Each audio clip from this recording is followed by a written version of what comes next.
Hey there, welcome to another episode of the Home Tech Podcast. Jason Griffin here, so happy to have you with us. I am joined, as always, by my partner, Seth Johnson. Seth, how's it going? Good, man. Good, man. I just had a GAFASM interview with Bruno from Krika. Just had a GAFASM? Yeah, GAFASM. New term. Yeah, we had a really fun interview we recorded. Just before we recorded this, it'll air, of course, later in this episode. We had Bruno Napoli on from Krika, and if you follow the home technology industry, you've most likely seen the big article making the rounds this week. It's really got the industry talking about GAFA, which is an acronym for Google, Apple, Facebook, and Amazon. And Bruno put out a piece about the major impact, as he sees it, and as a lot of us see it, that GAFA will have on the home technology industry. So we won't get into that too much right now, but we had Bruno on. He's been a long time supporter of the show. Listeners will remember that he was one of our main sponsors to go out to ISE in Amsterdam recently, and we've known Bruno here for quite a while. Great guy. It was a great opportunity to get him on the show and catch up and talk about what he's doing and what this article was that's got the whole industry talking. Absolutely. A great conversation. I think that we are all on the same page, and where we're not seeing eye to eye is like the gray area that doesn't really matter. It's going to fall one way or the other. Who knows? Who cares? But I think we're all on the same page about what the overall state of the industry is doing right now, which is great. Yeah. This conversation needs to happen, and I think it's happening late, but at least it's happening. I agree. It needs to happen, and as anyone who's listened to the show for a long time will know, it's one of the central themes of our podcast, Seth, and one of the main reasons that we started doing this show over 3 years ago is to talk about the changing tides in this industry and how home technology is evolving and what the implications are of that. And I think it's all coming to a head. So I had a really great time chatting with Bruno, and we look forward to sharing that interview with you. So definitely stay tuned for our conversation with Bruno from Krika. Absolutely. Before we get started, we also want to thank our patrons and everybody over that is participating over in the Slack channel this last week, our Hub channel, and right now for the interview, and as we're live, they're participating right now in Home Tech Live, which is basically on our website. You can go to it, get the link to I think it's another website that logs you right in if you're not on IRC chat. But otherwise, you're in our Slack. We've got a Home Tech Live there, and I want to send a shout out to everybody who does support the show and who does support us during the live show. It really does help out the comments and everything as they're coming through. We do read them and we try to respond to them live when we can. So thanks very much, everybody. Yep, absolutely. We appreciate it. And if you're interested in learning more about that and want to support our efforts here, you can head over to HomeTech.fm/support. Once again, that's HomeTech.fm/support. And that is where you can contribute to our efforts here at the Home Tech Podcast for as little as $1 a month. But let's jump in here. We've got a few news stories here we want to touch on before we get into our conversation with Bruno. And the first one, I want to come right out the gate with this one, Seth. Siri in a can may officially be coming. A product we've been anxiously awaiting on the Home Tech Podcast. Apple is rumored to be prepping the launch of an Echo competitor at this year's WWDC. WWDC is on June 5th of 2017, so definitely we'll be looking forward to that. This story comes from a noted Apple analyst by the name of Ming-Chi Kuo, and I'm horribly sorry if I'm thank you. I knew I may mispronounce that one. Has a proven track record of making these predictions, and he's pretty confident the product will go on sale before the end of the year. Says he's only about 50% confident that it will unveil at WWDC. The product is touting 7 tweeters and 1 woofer for superior audio performance, more computing power than Echo or Google Home, and a more premium price tag to match. Of course, it's going to be more expensive than anything else that is on the market. Why wouldn't it? Yep, because it's got Apple written on it. That's why. So, man, fool me once. I feel like I'm being abused, and we're never going to see this thing. I'm just kidding myself. But I've got to think that this thing is actually going to come to market eventually. I feel like Apple has to do something in this space because the market has definitely proven there is demand for these types of devices out there. So here's to hoping, and here's to hoping that if it doesn't happen, we see more movement in the HomeKit space. There was a couple articles floating around, and I put one in the show notes, and then I took it out, and I may put it back in. But Tim Cook kind of mentioned on one of his earnings calls about how much he enjoyed working on HomeKit, how much he enjoyed having HomeKit in his house, and the things that he was doing with it. And you know what? That was like during the earnings call, and I don't expect that. He's doing his job. He's plugging a product that is part of their company. But to have the CEO kind of talk about this in that way, it may be foreshadowing, and we may actually see some significant advances in HomeKit, whether that be hardware or more software. We may actually see it happen. So I'll be excited either way. If it happens, it happens. We get a Siri in a can. Yay. But if we just get more advancements in HomeKit, I'll be more excited about that too. Yeah. It'll be interesting to see. I know we've made that prediction a number of times here on the show, and I think that although our timing hasn't necessarily been right, we'll be proven true eventually. I agree with you, Seth. Apple has to do something in this space. Amazon's Echo has been such a runaway success. Google, of course, coming into the fray with Google Home. And it's not unlike Apple to sit on the sidelines for a little while and see how things shake out, what works, what doesn't. I mean, they did the same thing with MP3 players, smartphones, tablets, you name it. So not the first time. Everything. Yeah, not the first time we've seen that strategy from Apple, but I think they've got to pull the trigger here soon. So we will anxiously await that. Again, June 5th is when the opening keynote will be for WWDC. I unfortunately looked at my calendar. Well, I shouldn't say that. Let me back that up because that sounds horrible. As it happens, will be driving my mother back to the airport. She'll be here for a couple of weeks, visiting and helping out with the kids and seeing some friends in the area. And so, great, really excited to have her. Bummed about the timing of the keynote, and so I will be watching on the hub, and hopefully you, Seth, and all of our supporters can keep me posted remotely on what's going on. Yeah. I mean, I don't know. Maybe you should be interested in watching a nerd keynote about the updates. Well, no, I will literally be driving her to the airport for her flight home at that time. So I'll probably keep my eyes on the road. Yeah, good idea. But let's move on here. Another voice control story, actually. Amazon announced this week they will begin supporting speech synthesis markup language known as SSML. This is a technology which allows developers to control things such as tone, timing, and emotion of voice. This will enable Alexa, beep that out in post, Seth. Richard, if you're listening, that one was for you. And it will allow Alexa to do things like whisper, emphasize, and even bleep inappropriate words. Interesting. That sounds like a pretty cool feature. And it'll be interesting to see how that gets used. But a good add-on to a good product. And I don't really see.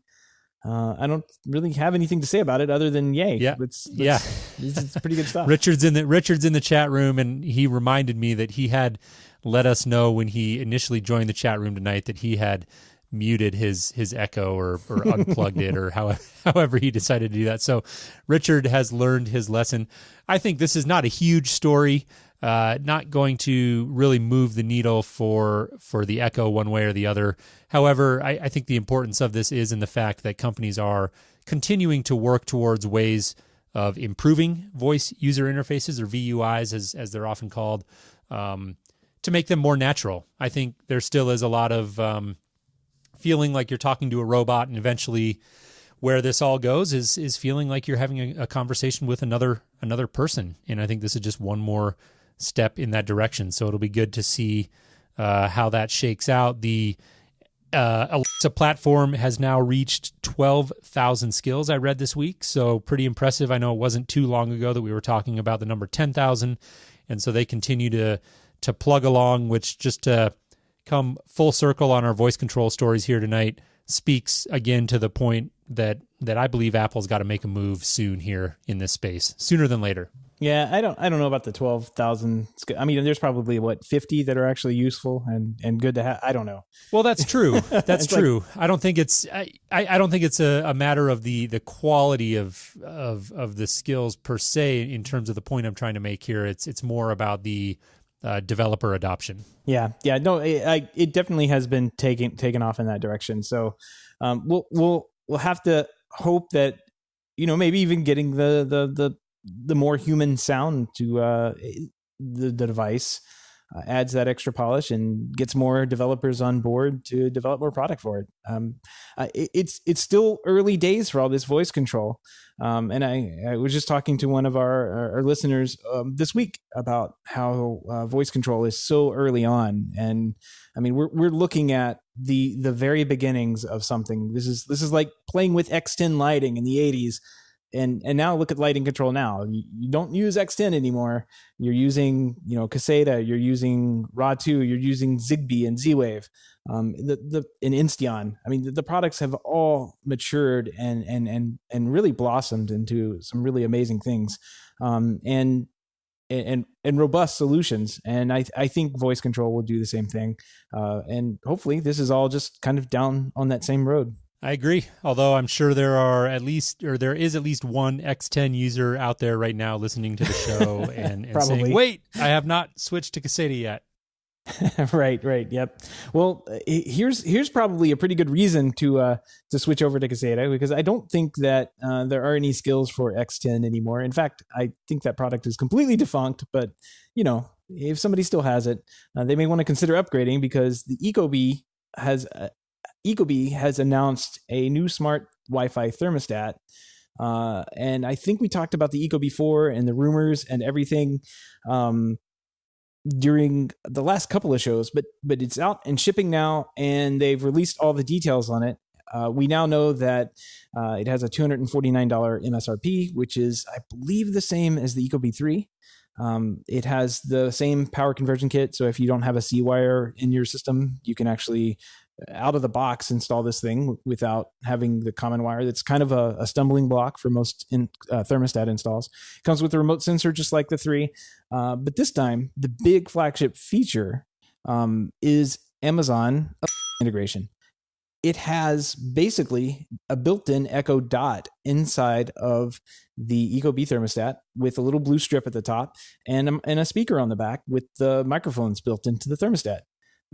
This is really cool. You can ask it to do anything, any one of those 12,000 skills that Alexa now can do. You can ask your thermostat to do it, and if it's located in a good spot, it'll go ahead and kick those off.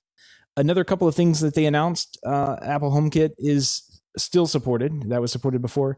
If this, then that. I think that was supported before. If not, I could be mistaken, but I think they added Samsung SmartThings. So now if you have a Samsung system, you can add integration right in with the Ecobee and use your SmartThings hub or refrigerator, as we would most hope that you have, with your new Ecobee thermostat. Yeah, it looks like a very compelling product. As you know, I'm a fan of Ecobee. I've got the Ecobee 3 here at my house. Unfortunately for me, I did buy that, I don't know, maybe 6 months or so before HomeKit, the HomeKit version came out. So I don't have the HomeKit capability, but it's a solid thermostat. I did have the condition here at my new house that my wife and I bought about a year ago, where there was only 4 wires in the wall. I had actually used the Ecobee at 2 apartments prior to moving into this house, where both had 5 wire. And so this was my first experience installing it with the adapter, but really wasn't difficult. Anybody listening to this show presumably is technically inclined and is going to have absolutely no problem doing that. So that was very straightforward. I think from a software and feature standpoint, this thing looks amazing. I mean, the fact that it's got HomeKit compatibility, if this then that, you've got SmartThings now, and of course the big one, the headline feature that's really grabbing a lot of people's attention is the fact that Echo is built right into this thing, and that is really, really cool. I mean, you think about it. We talked about this a couple of weeks ago, and you think about just trying to extend the range of voice control. I know the Echo does a very good job. It's known for having far field microphones that work very well. But when you think about the typical location of a thermostat, these are often in hallways or areas of the house where an Echo or an Echo Dot may not be a great fit, right? There might not be a natural place to put it. So having that built in as a way to extend the range of Echo, or even, heck, if you don't even have Echo yet and you're thinking about buying a smart thermostat anyways, this is a great purchase. I actually my wife and I had a couple of friends over, a college friend of mine and his wife and their kids a couple of weeks ago, and they were looking at the Ecobee on our wall, and they were asking about it. They've got a Ring doorbell and a few other gadgets at their house, and I was talking them through it and telling them about this one because we knew this one was coming for a few weeks here, and just talking them through that, really it struck me how compelling a product it is. $249, of course, is not chump change for people, but for anybody who's seriously considering these sort of smart home gadgets, that's definitely not out of line. That's a very reasonable price. Right. I think the Honeywell thermostats are around the $150 price point. But I think for for $249, you get the remote sensor, you get a really nice thermostat, you get Amazon integration built in. Also, not to be dismissed, they have a completely open API. So this thing is supported. I actually, with my company, we wrote a Control4 driver for it. There's there's RTI out there. I think we're working on URC and what's the other one? Elan. So you will see more integrations with this out there, especially like in the DIY systems like Haas or something like that. It'll definitely have an integration with Ecobee, simply because they have the open API. These guys have been doing thermostats longer than that other company that starts with an N. They haven't shipped anything in a while. I can't remember the name of it. I think Google owns them now. I don't know what happened to them. Anyway, even cooler. This is a really cool find by Dave Zatz. I don't know if this was released today or not. It's rumored, but I think it's real because we're seeing product images of it. This is a Ecobee light switch that doubles as a room sensor and an Echo Dot. So it has a little speaker, a little blue light on it for Echo, has a microphone, has a occupancy sensor, has temperature sensor, and a light switch built into a Decora style light switch. This is really cool. Really, really cool. Yeah, this is a pretty neat looking product as well. I don't see a whole lot of details on this. This is a Dave Zatz. There are no details. I was just going to say, this is Dave Zatz, who we often cite in stories like this. He's got a very good system for pulling these things together somehow. He gets the scoop quite frequently on these early products, and so it'll be something we'll have to stay tuned and see how that shakes out. But it looks like Ecobee has been busy, and they've got some pretty cool releases here on the immediate horizon. Yeah, and I see you just posted over in the live channel about having every place that you live that the thermostat wasn't located in the best location. If you add one of these light switches, you get lighting control, you get an occupancy sensor, and you get an Echo right in your room. So I think this product, I'm curious what the price is going to be, but I think this product is really genius, and I'm hoping to learn more over the next coming months. If we're seeing product mock-ups, we're definitely going to see this soon. So yeah, that was in response to a comment Richard had made about thermostats generally being in locations where people gather. Totally get that. My bigger point was that this is just a nice add-on, really, really nice add-on feature for that's not necessarily going to be the sole compelling factor. You're not going to go out and spend $250 on an Ecobee 4 just because you want Echo functionality in your home. You could do that for much cheaper by going out and buying an Echo Dot. The point is that these are often in locations for some people, not everyone, of course, where they'll serve a nice purpose to extend that coverage. And like I said, that's going to come into play more for people who are considering a smart thermostat anyways, and they'll get that as a bonus, right? So that was kind of the point I was I was going to make there. But let's move on here, Seth. We've got one more story we want to dive into before we get into our interview with Bruno, and this is a story about Savant. So Savant has officially released 8.3, which is the newest version of their system. It's the first major release since the return of Bob Madonna as CEO to the company. Anyone who's from the professional side of the industry will understand the significance of that. The release includes a new single-room controller, single-zone music server, and a garage door entry UI, which is actually a seemingly very simple thing, but something I know from experience that Savant dealers have been clamoring for quite a while. In an interview with CE Pro, Bob Madonna really stressed that quality is king. They have revamped their beta testing and are really putting an emphasis on high standards and quality control. They now have the Savant Simple Host and Pro Remote. So this is the same hardware as the DIY remote, which I understand has now been discontinued, I believe. Don't quote me on that, but I know they were winding that down.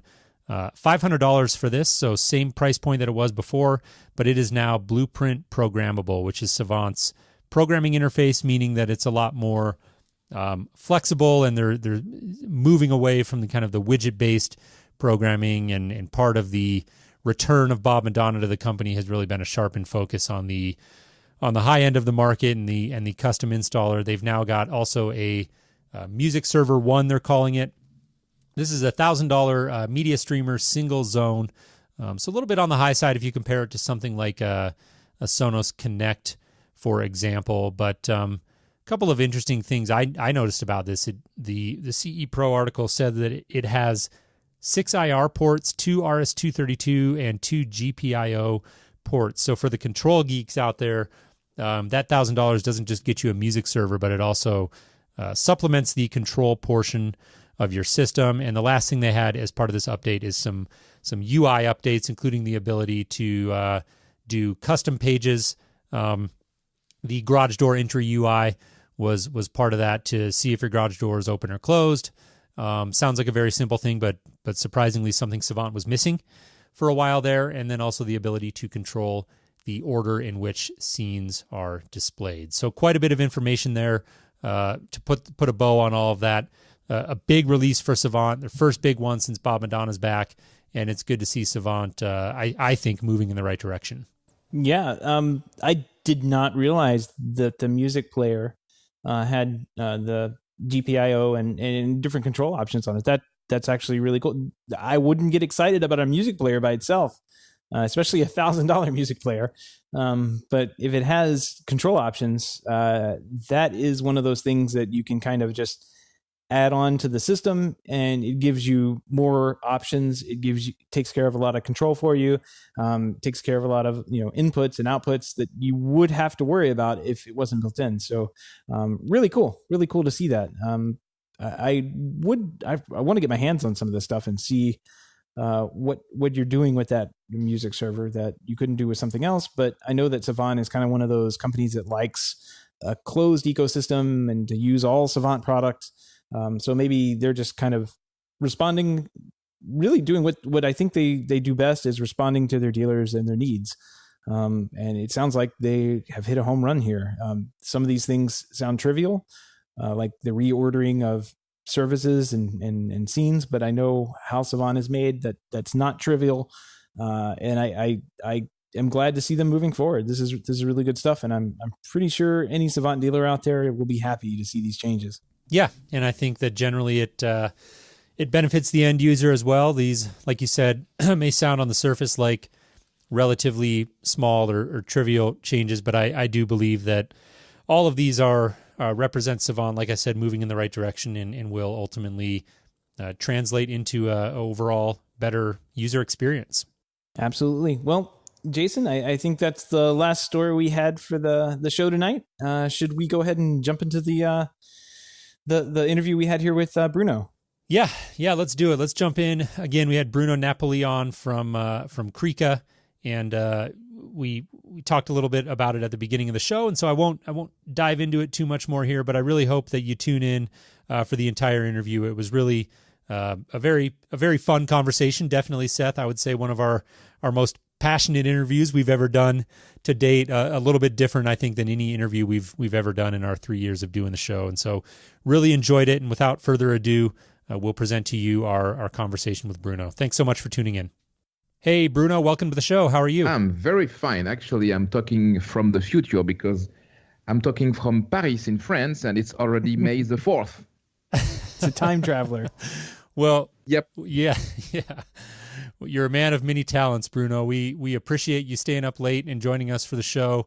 You and I and Seth, for that matter, have all been corresponding for a very long time over on the Hub. You've been a long time supporter of our efforts here. We really appreciate that, and we're happy to finally have you on. I thought this article that you did for CE Pro was a perfect opportunity to have a conversation with you. I know you've got some strong opinions about the industry, and we look forward to discussing those. But before we jump into that, why don't you give our listeners just a bit of a personal introduction, maybe talk about some of your industry background as well. Okay.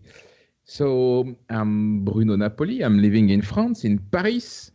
I'm 47 years old. I'm a father, and I start my career as an electrician, actually. Maybe 30 years ago, I was an electrician. And so I work in the construction industry for a long time. And my passion for audio and video came over it. I start with a Laserdisc player. And one day I went into a home theater shop, and I start to work like a custom installer. And I've been actually a custom installer for 17 years.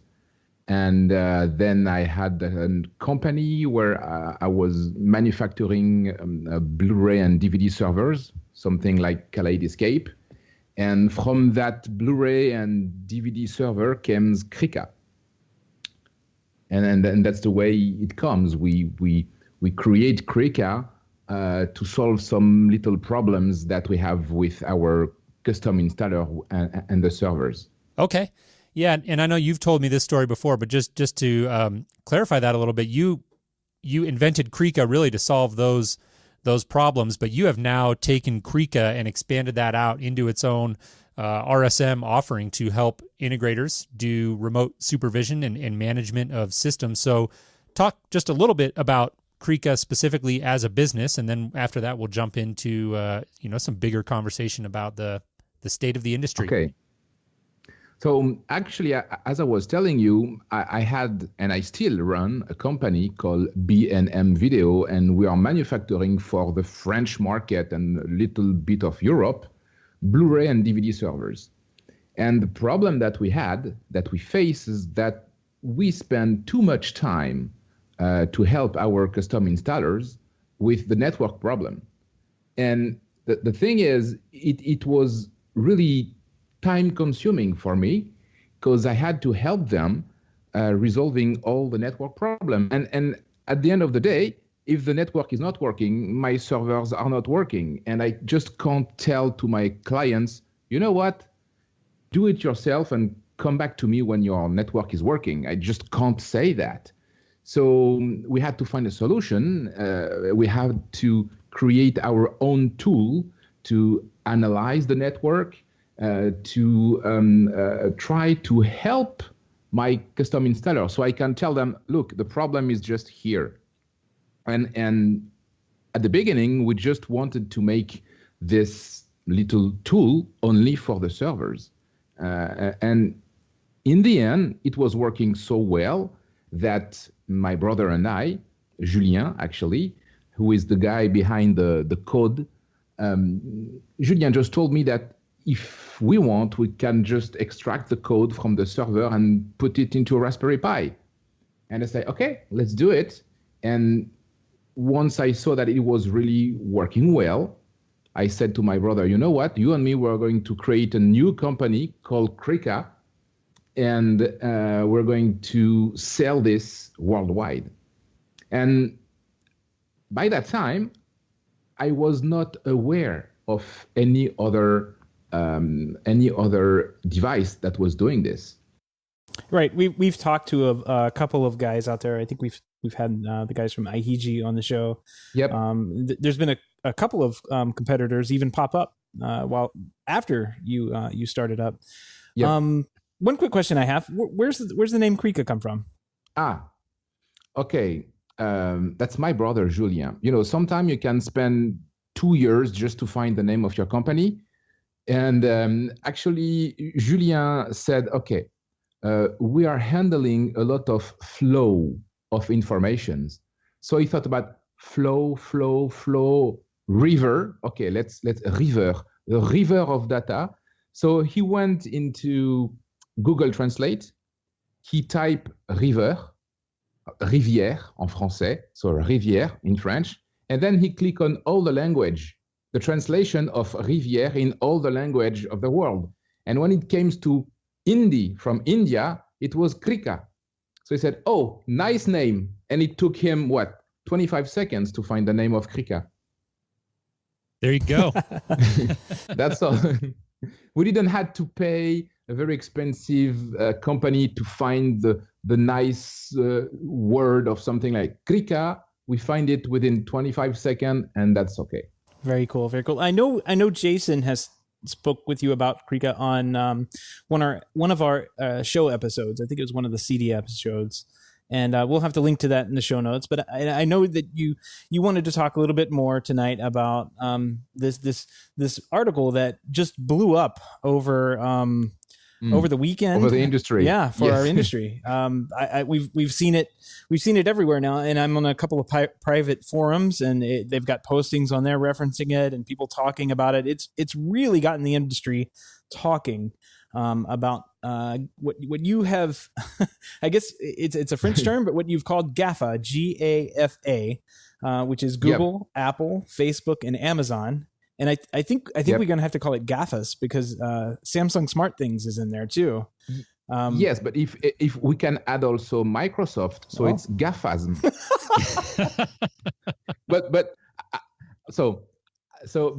GAFASM is too close to orgasm. So I just don't use it. Family show here. Yes, perfect.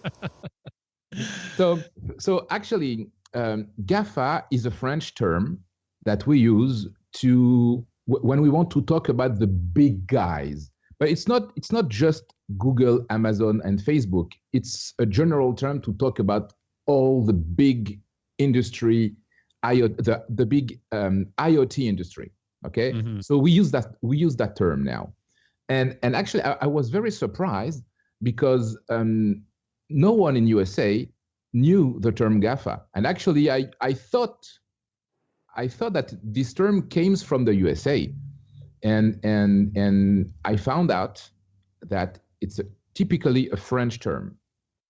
So I'm very proud and happy that I just introduced this. You did. You definitely did. Yes, I introduced this French term of GAFA in the USA. I'm quite very proud of it. Well, I think it's I think it's a great way to easily encapsulate an idea, which I think is valuable when you're having these big, high-level conversations about the industry and the business. And I have to admit, I was on that side when I read the article. I hadn't heard that term before. I was able to surmise what it meant before Googling it, but I did Google it just to confirm my hunch. And it's a term that seems to have stuck for better or worse, I guess, depending on who you ask. When you're describing these trends. But let's zoom out a little bit. There's a lot of layers to this article, and we're going to jump in and we're going to talk about a bunch of them. But before we do, for anybody listening who may not have read the article, why don't you just provide a quick summary? We don't need to get into all the details, right? But just a general idea. What was this article about? What was the main point that you were trying to make? The main point that I was trying to make is try to imagine the future, okay? What can be the future of our industry when you see the implication of the GAFA? We know that GAFA, they have the power to develop almost anything. And what are they going to do for our industry? I was quite shocked 2 years ago when I was to the CEDIA and I saw Amazon. No, it was 1 year ago. 1 year ago, I saw the Amazon booth at CEDIA. And I was thinking to myself, what the hell those people are doing here? They do not belong here. And I thought that it was some kind of a trap. They are here to study our industry, to study our knowledge, okay? And then they will just run for themselves. That was what I was thinking about, really. Right. And I'm quite sure that it's going to happen. Actually, they are going. I mean, think about Apple, Google, Amazon, Facebook, Microsoft. They can do almost everything they want in this industry, and every manufacturer, they will follow them, whatever, because GAFA is addressing every single people on this planet. So the goal of this article was to try to imagine the future of the GAFA into our audio, video, and home automation industry. Right. And the title of your piece had, included the term GAFA spells doom for, I believe, home technology specialists. I'm paraphrasing a little bit there. I don't know if that was the exact title, but obviously the title definitely grabbed people's attention, and I'm sure that was somewhat intentional. I think it started a great conversation in the industry. I'm happy to hear people talking about this. Tell us generally how readers have reacted to your article. I've seen a lot of commentary on this. I'm sure you've been really tuned into that. So what has the general reaction been to your opinions? So first of all, I have to say two things. First, I have to pay a tribute to a great woman in this industry, Miss Julie Jacobson, because I first wrote this article into the Krika blog, the Krika section, the Krika news section on the Krika website. And the original title is "The Day of the AV and Home Automation as We Know It Are Numbered." This is the original title, okay? And then I post it on the CDIA community website. And then Julie, she contacted me because she saw this article. So she contacted me and she said, "Hey, Bruno, do you want me to post it on C Pro?" You can imagine that I was really proud. It's not every day that someone calls you and say, I want your article into C Pro. So I was proud, and she said, "I'm going to make some slight changes." And then she had this title, GAFA spells doom on this industry. So actually, funny. So she sent me back the article and said, "Here are the changes." So I saw the title that changes, and I said, "Okay, let's do it." Okay, no problem. So the spells doom was not actually my choice, but when I saw it, I said, "Yes, let's do it," and I agree with it. So I know that the title is quite, how can I say it? The title is quite a little rude, okay? But it definitely get the attention of people. And we had all the shades of reaction, from people who said, "This is genius," to people who said, "This is just not good." And I was very surprised because we had millions of lines of comment. If you go to the C Pro article, you will see you have maybe 30 minutes to read all the comments. It's just huge. And everywhere we post it, there is a lot of comments. So we had almost every shades of comments. Right. Like I said at the top, I've on a number of private forums, and even like the Control4 dealer forums, this article has really managed to make its way over there. Yep. So there's a little bit of discussion, and I think the discussion has followed exactly what you said.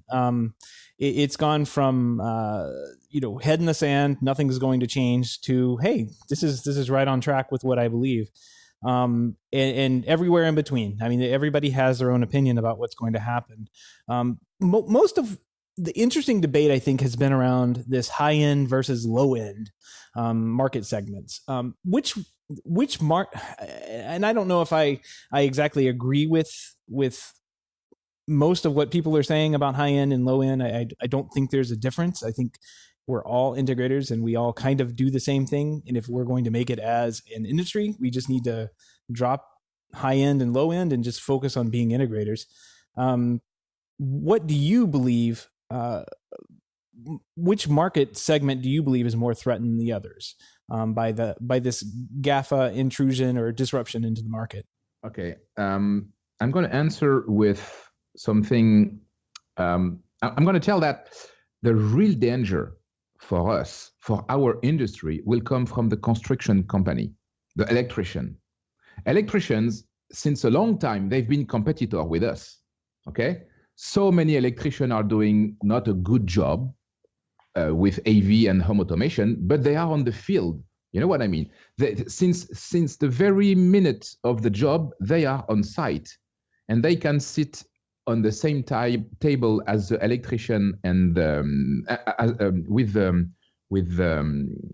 architect and the customer, and they can talk about AV and they can talk about home automation.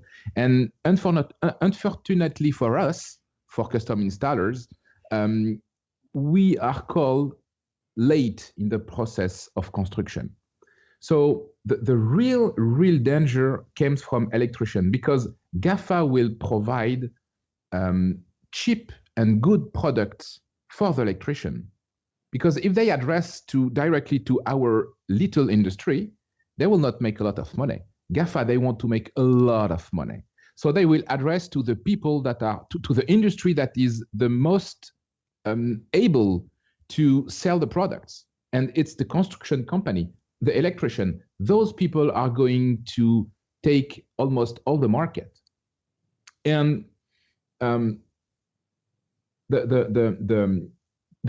what we have to understand is we are not the custom installers. We are not an industry.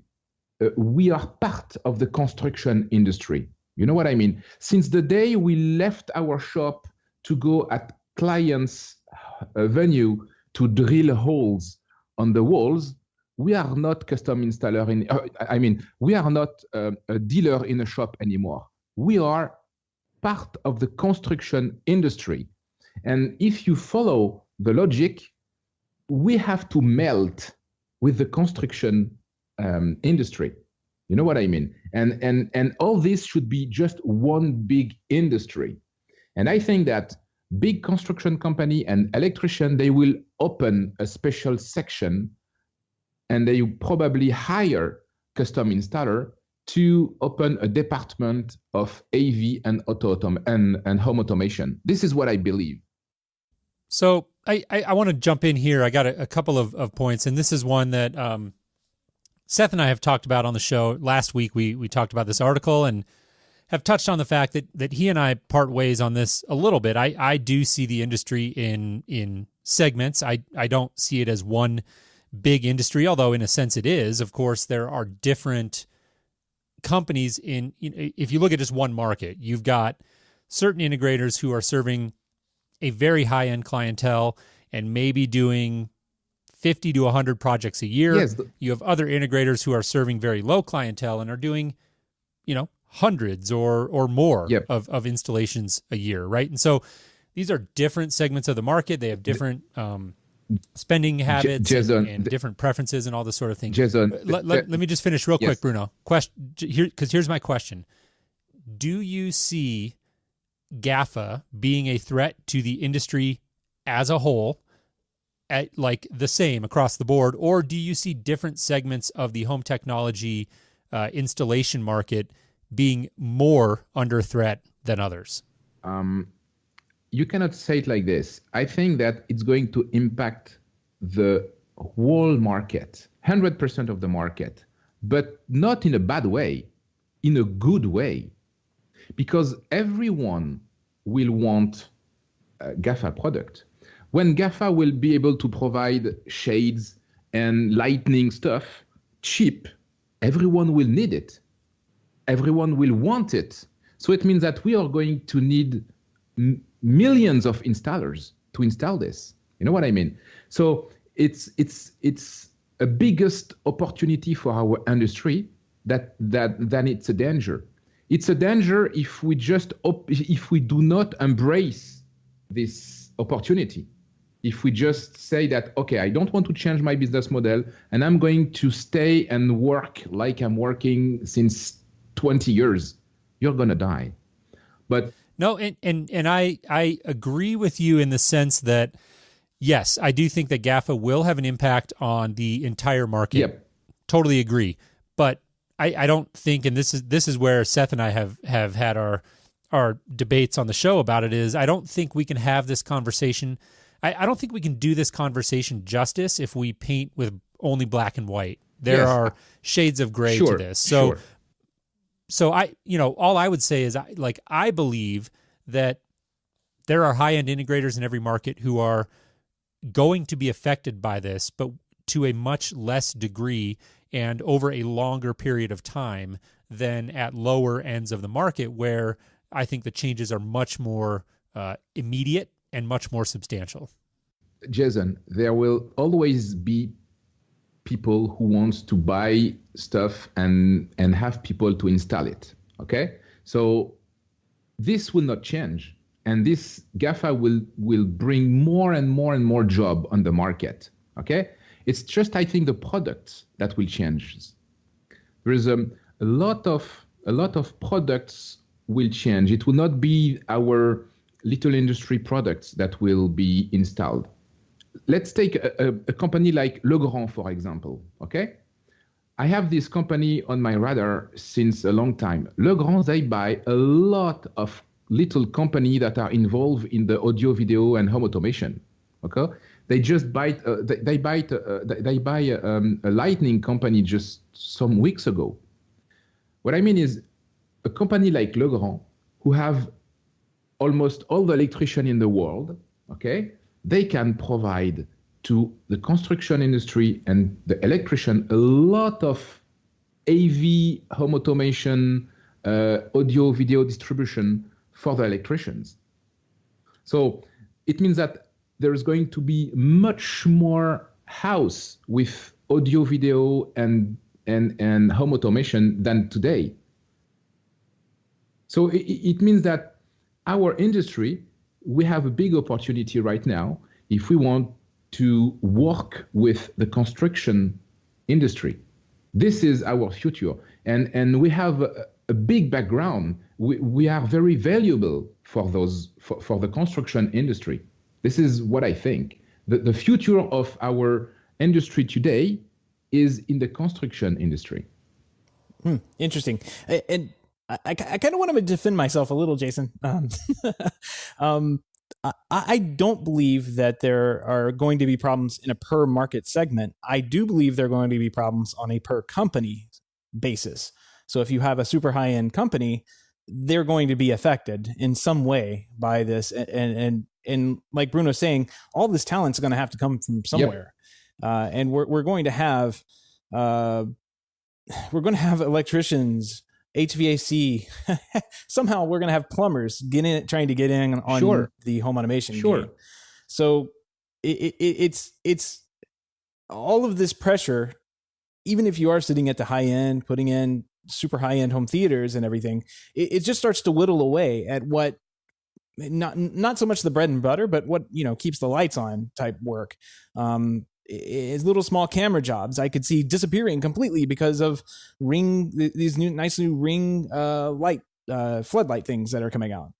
They're going to end up on the house installed by the electrician before we even have a conversation about putting up IP cameras. But the electrician will have to hire people, because actually today electrician, they do not have time to do it.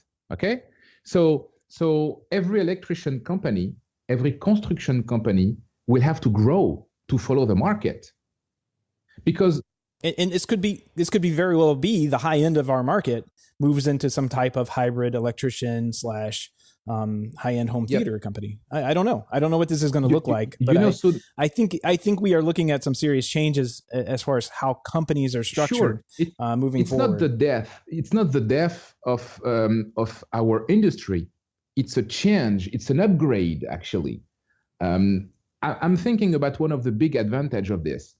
I'm sure that in a few years, when you will order your house, when you want to buy a house, and when you want to order a construction company to build your house, the builder will ask you, do you want your house GAFA compatible or not? Okay, it's going to be an option. You just have to check to check a box. I want my new house Apple or Google or Microsoft or Amazon ready. Okay, so it's going to be an option. You will choose your house or you will choose your apartment depending of the way it's already pre-installed inside.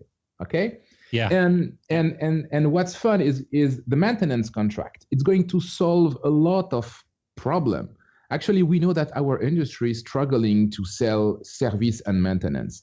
And if you have a construction company that deliver a house totally finished, there's going to be a monthly or a yearly maintenance contract that will include everything with the AV and home automation. There's going to be the maintenance contract that will include the water heater, the electricity, the AV, everything. It's going to be very, very easy to sell maintenance. And we're going to need a lot of people to do this maintenance.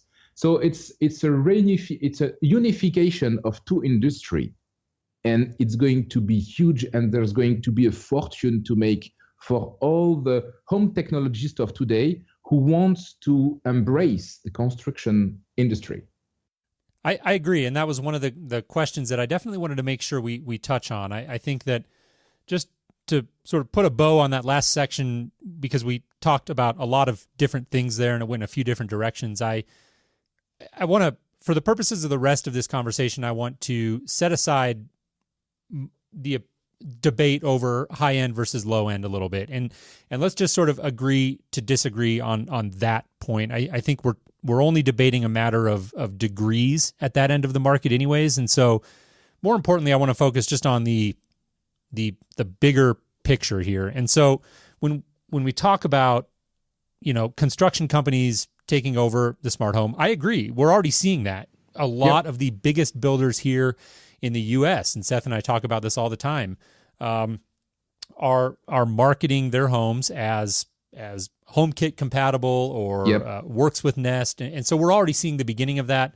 And I definitely don't think that is going to stop. But I think that the assumption that electricians are going to be able to come in and just take over all of that work, what you're assuming there is that, first of all, that the electricians even want that work. And perhaps my perception is colored by the different markets that I've worked in, and some of these are very, very uber high-end. Los Angeles, for example. The electricians there used to, when I would have conversations with them on site, I mean, they wanted nothing to do with the home automation. So again, I think painting in black and white is not doing this conversation justice. I think that we all agree that the home technology specialist of today has a very bright future. It's just a matter of evolving, right? And paying attention to these trends and figuring out where do we fit in the future. I agree there's major downward pricing pressure on product categories. In fact, Bruno, we were talking about this before the show. I did a piece on CE Pro as a response to yours and talked about how I think some of the reaction to this from the industry needs to be a much harder look at how we position ourselves relative to ongoing service and maintenance. And so let's talk specifically a little bit more about that and how you see that fitting into the future of the home technology specialist. How important do you see that ability to position yourself as a valuable resource for expertise and ongoing service and maintenance? About the CRICA? Just in general, right? The idea of remote supervision, of service-based pricing, of RMR. I mean, how do you see GAFA making that conversation much more important now? No, sure, but it's not going to be GAFA. GAFA, they will not do it. It's the people who install it that will do it.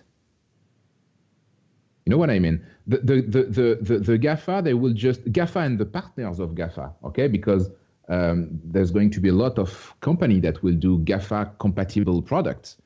And in the end, it's someone that's going to make the installation, okay? The home technologies, the electrician, the construction company. And those guys will have to provide service and maintenance. Because when you're going to build a house with so much technology, you're going to have to make service, maintenance, and remote supervision. There's no other way to do. It's going to be too much compatible, too much connected, not to do it. It's going to be a part of the deal. You buy a house with the maintenance, like when you buy a car. So here's a question though, and I'm sorry, Seth, I know you wanted to jump in here, but this is another point we've talked about a lot, the builders taking over home technology, but like, what does that really mean? If the builder is selling the maintenance contract and something goes wrong, who are they sending over there? Do you think it's actually the builder's employee, or are they using, because right now they're using subcontractors, and do you see that changing? Because that's where I don't know. I just don't believe personally that the builders are truly all that interested in bringing this product in-house. The thing is, they will not have the choice. They will have to find a way to do it, because GAFA, they have the power to advertise on TV and everyone will want it. You know what I want? You know what I mean? It's going to be everywhere on TV. So people will want a house with Google inside. So you will not have the choice. And if there's money to make, the construction company will find a way to do it. They will have subcontractors. They will have partnership. Okay, but it's like even today, when you're a construction company and you have a subcontractor to install the air conditioner, when the air conditioner is breaking, you will send there the partner that helps you to build the house. You know what I mean? So they will find their way. They are actually already doing this. It's right. It's not just one company who build a house. Generally, you have 1, 2, or 3 company. Okay, so they will find a good partnership to do this. Don't worry. When there's money to make, they will find a way. It's new. You know what I mean? Right, and I would agree.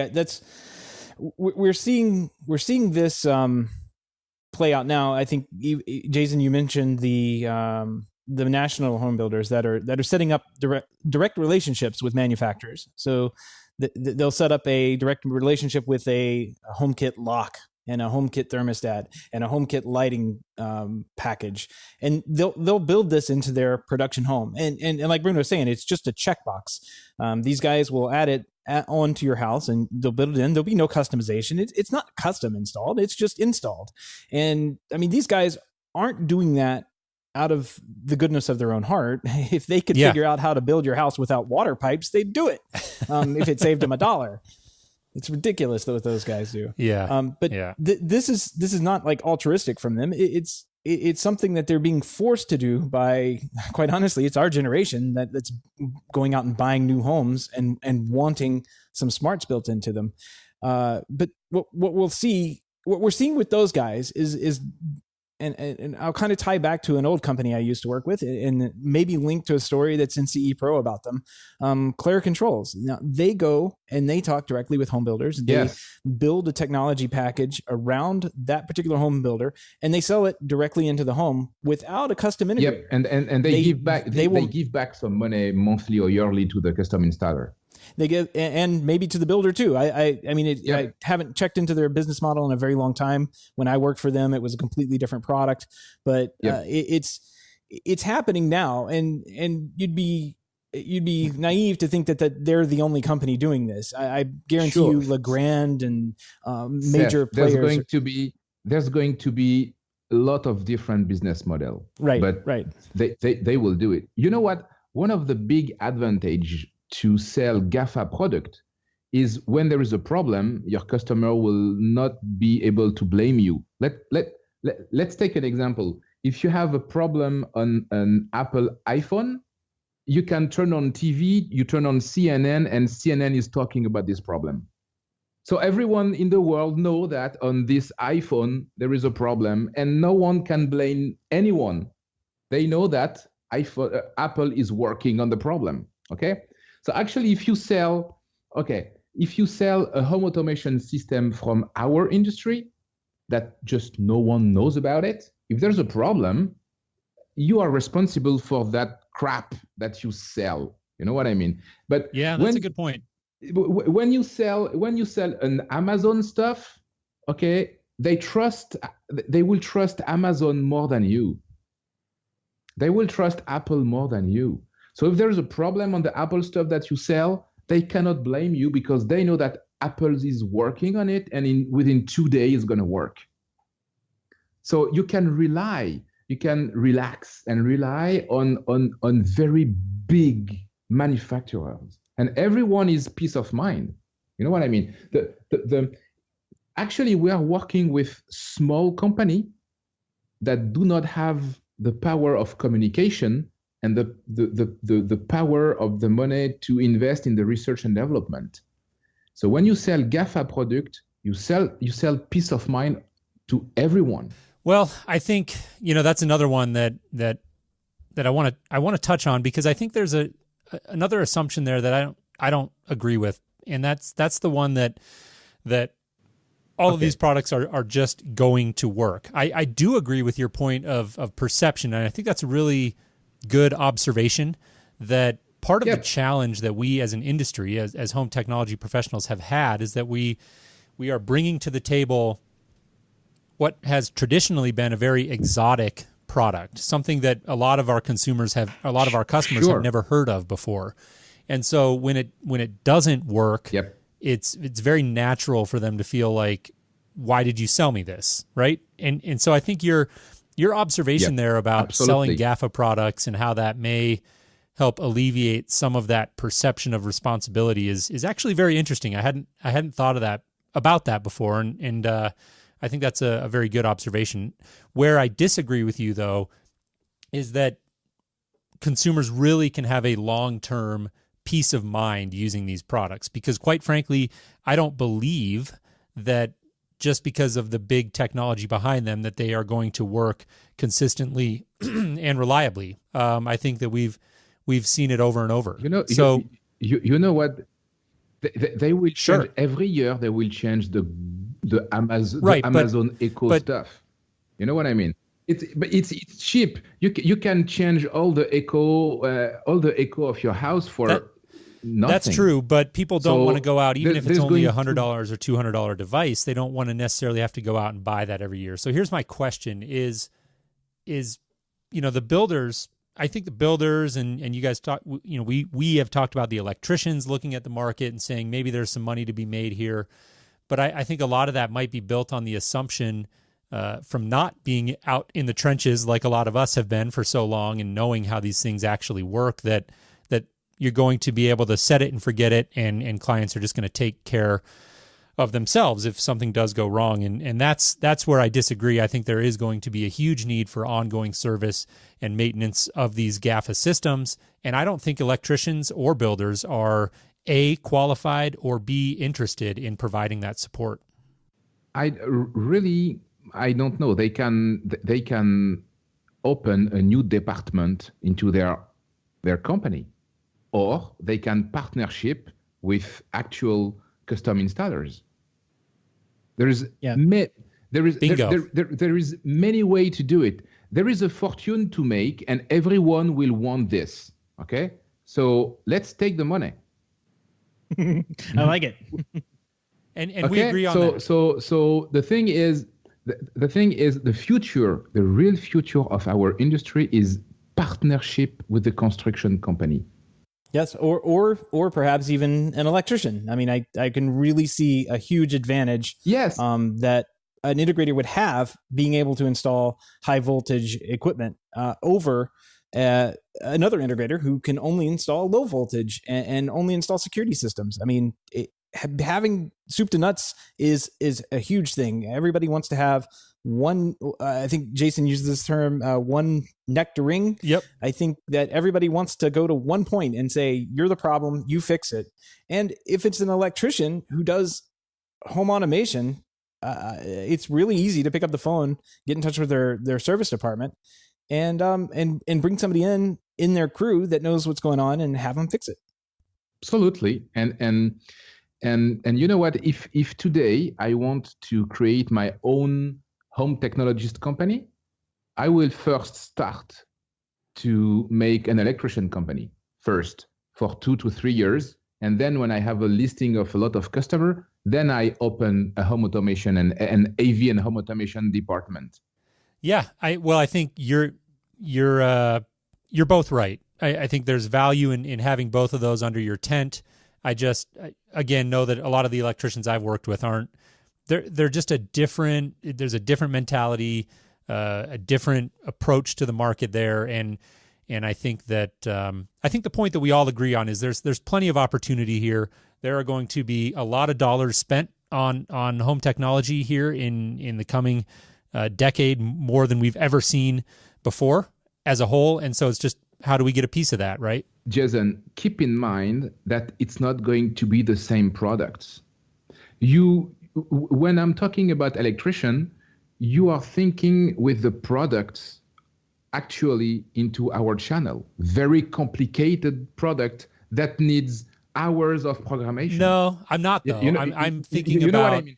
So the GAFA, I think that the GAFA will provide product very, very easy to install, and I'm quite sure that almost every electrician will be able to install it. Yeah, I can say Caseta. I just talked to my one of my friends last night. We had sat down and we're having beers, and I was asking him what's going on, and he said the electricians are just lighting up with Caseta. I mean, it is flying off the shelves faster than the supply house can get it in, and it's a simple, silly little lighting control system that does so much basic stuff, but it's exactly the basic stuff that clients want. And sure, look, Apple. Every Apple product are doing just a few stuff, but they are doing it well compared to a PC, for example. You know what I mean? So usually our channel of home technologists, we love to show that we know how to program stuff, and we program very complete remote control system and home automation system that are doing 10 times more stuff than the clients need, really. And GAFA will come here with very, very Apple-like, simple and stupid products. All right. Well, listen, I think this has been great. We could go on for hours and hours. And sure. Honestly, it's a very, very important conversation. And Bruno, we may have to have you on again here for part 2. I'm sitting here laughing actually because I had sent you a list of questions prior to this interview, and I think we may have gotten to about 2 of them. So, but that's good. I really enjoyed the conversation. I think you and I agree definitely on much more than we disagree on. So I really appreciate your opinions, Bruno. It's fun to see you getting attention for this article. I've been following your work for a while on the blog, and I would encourage anybody who's interested in this conversation to go check out the blog over at Krika's website. I think that's get-krika.com, I believe. Bruno, did I say that right? Absolutely. Yeah, go over there and click on the news tab on the top, and that's where Bruno has a bunch of his posts there. And like I said, if you're interested in this conversation, Bruno does some great work and I consider him a thought leader in this regard, and this is a very, very important conversation. So Bruno, thank you again for staying up late and joining us on the show here. If anybody's listening and wanted to connect with you, I know I just gave them the website, but feel free to give them that again. And if there's maybe an email or a Twitter handle or somewhere that they could connect with you, what would be the best way for them to do that? You just can contact, you just go to the website, get-krika.com, and you'll have the contact, and you can have their telephone and email and everything. Awesome. Well, thanks again, Bruno. With that, we'll let you go, and we'll look forward to following your work as we move forward. Thank you for having me at the show. Jason, Thess, thank you very much, guys. All right. We appreciate it. Thanks, Bruno.